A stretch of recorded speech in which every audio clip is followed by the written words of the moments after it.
Okay, welcome back to the Volvo engine bay. This is going to be a quick response to the questions that have been asked by various people on YouTube. As you can see, this is my new Smax booster, which I will be making comment on at the end of this video. So first on to the questions. Okay, so what we've got first is the shunt. Basically this was installed because I'm running a digital ammeter which requires a shunt, quite similar to wire on the negative side in series, negative in one side of the shunt, negative on the other. If you're running a PWM, then the negative goes to the source of the PWM. If you're not running a PWM, then straight to the cell negative. The smaller wires, obviously, the telephone wires, which lend themselves very, very good to the amp meter, which is quite neat and tidy because you've got plenty of colour-coded wires that you can use. Right, if you're running an analog amp meter, then obviously you don't need a shunt. You can connect it straight up to the cell, and of course you need an amp meter obviously to monitor. So that takes care of the shunt. That's why and how. Quite simple, and obviously we'll show you the amp meter. I'll just pause it and we'll come straight back in a moment. Right, okay, there's the amp meter in the car, as you can see. Quite a tidy little unit, and of course we can turn it down or whichever way you want it to control the ampage. So that basically is that setup. So now we'll go on to the control circuit, and back in a moment. Okay, so here we have the control circuit. So basically straight from the battery to the contact breaker, which is a 30 amp breaker. The reason for this being primarily to protect the battery and the alternator, because there are two expensive items that we do not want to overload. So in the event of it ever drawing more than 30, the whole system shuts down to protect, which is fine. And this is the what I want.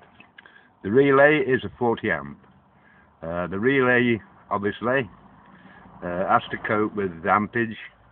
Contacts in a weak relay can burn out. So the higher you rate your relay, the better, because if the contacts do seize in the on position, which obviously you do not want, then you're going to get positive supply to your cell all the time. So uprate the relay simply to cope. The switch contacts then will cope with the ampage, which is obviously a good thing, and you can take it as high as you want. Ordinary 4-pin relay will do. Rate it as high as you like, basically only because you want to make sure that the contacts don't seize. The 25 amp fuse that I've got, these fuses can get quite warm, and I run my system regularly to around 20 amps, so these fuses can melt. So I've been running on a 25. In actual fact, looking at it, I've got a 20 in at the moment. I thought it was a 25, but it's a 20, and I've not had any problems with it.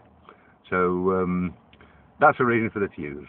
The other components, the digital amp meter and the PWM, they have their own fuses anyway. They're protected with a 5 amp. So that's it basically on the control circuit. The PWM that I've got is one I've made. I've bought two off eBay, ready-made units, and they've both failed, and I've not been happy with them at all. So the reason for the big box is I've made my own. It's a more meaty PMW. It's got two high power MOSFETs, larger heat sinks, and of course a cooling fan. All in one box, nice and neat. I've even installed the Hho.Answer in it as well, because I've got plenty of room to do it. So that takes care of that. Simple, very effective, and hopefully with the cooler, the extra cooling, I should not be getting any problems. Pipe work, I've been having trouble with the check valves not working correctly. Under high pressure they cope quite well, they'll shut off, do the business, no problem. Low seepage will still allow a slight siphoning from the bubbler, which is obviously what you don't want. I'm putting distilled water in the bubbler just in case. But what I've installed now is an electrically solenoid controlled cut-off valve. This is out of a Ford from the scrapyard. Cost me £1, cost me £1, that's all. There's plenty of alternatives you can use.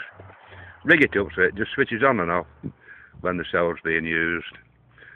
So obviously when you shut down, there's no chance at all of any siphoning.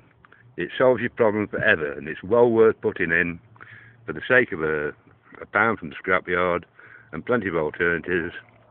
And there you go, so that's it. So the rest of it basically is self-explanatory. I've got to tidy up a little bit, but we're in business. Right, back to the cell. This is designed because I've been looking at Smack's booster on the YouTube, and it looks very impressive. So I've just made this. It's a brand new cell. I'm getting very, very encouraging results out of it. It works pretty well. This chap seems to know what he's talking about. It's a 16 plate cell, 2 negative, 2 positive, and 12 neutral plates. It's quite big, so obviously I need a bigger container. The whole cell measures about 90 mil diagonally across corner to corner, so you can see you need a decent sized jar to get it in, which is fair enough. Now the configuration is positive, and then 6 neutral plates, negative, space, negative, 6 neutral, and then a positive. Basically it's 2 separate cells connected together in parallel. Production wise, Smack says that this will produce at least 1 litre at 20 amps. So if you're not running a pulse width modulator, you should be able to dose it up to run at a constant 20 amps without any problem. I'm controlling mine because I'm experimenting, and initially I've been getting 1 litre at about 13 amps, and at 20 amps I've been getting close on 1.5. So this is a thing I've got to start to experiment with for the strength of the electrolyte.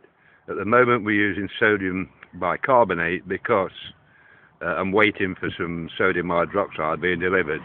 The sodium bicarbonate is fine, you get no after effects, no scum, no foam, but you need a lot of it.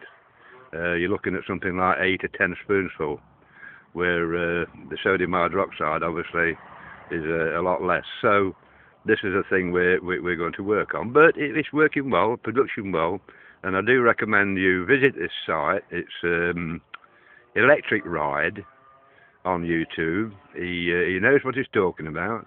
He's got about 60 odd videos for you to view. You can download his schematic and they're very, very good. So I would recommend you look at him. It's Smack's Booster.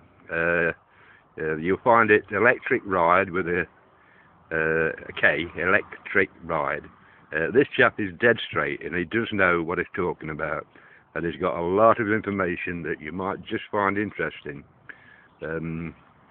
Obviously, any questions as regards mine, post me, email me, and send me a message, ask me a question, and I will be happy to respond.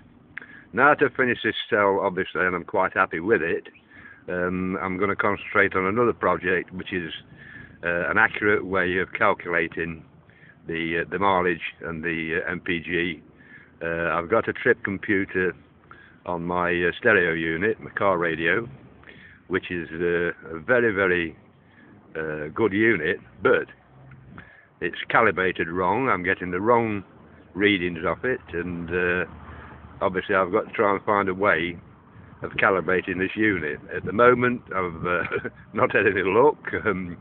I'm still searching for some information. I've got the wiring diagrams, but I can't figure a way of calibrating this unit without compromising the signal to the actual speedometer itself. So any ideas on this? Well, I'd be very, very welcome to hear from anybody who's had any problems with calibrating trip mileage computers. So okay, we'll leave it for that for now. There'll be more to come on the production and the mileage as soon as I can get the setup. So thanks for watching, and any comments, you're welcome. Bye.